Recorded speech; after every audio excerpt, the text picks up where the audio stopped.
Stop the presses because the Knicks finally, for the first time in what feels like a basketball lifetime, the New York Knicks did something right.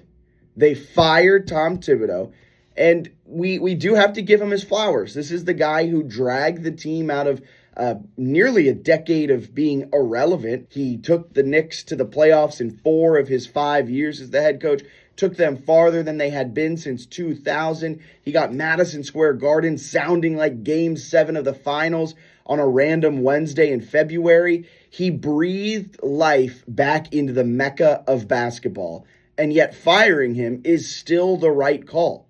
Because being grateful for what he did, being grateful for that rebuild, doesn't mean that you then have to stick with him for maybe a little longer than you should have. It doesn't mean that you ignore the fact that he has hit his ceiling. Thibodeau was reluctant to change. You can love the Thibodeau grind. You can love his grit, his griminess that he brings to a team. You can love what he did in the 5 years as the head coach of the New York Knicks. And you can still demand and expect evolution from the team. Thibodeau coached like every game was Game 7. That was his gift and also his biggest flaw.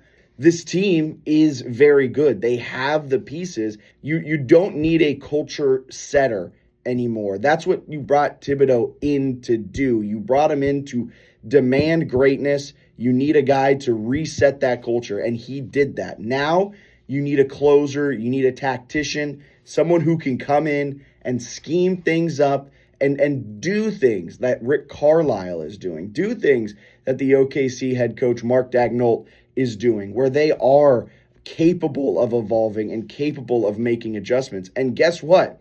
The Knicks realized that. They realized they didn't have that in Tom Thibodeau. So this wasn't a panic move. This wasn't James Dolan and Leon Rose making rash, ill-informed decisions. For once, it was a smart move, a move the Knicks would not have made in the 2010s.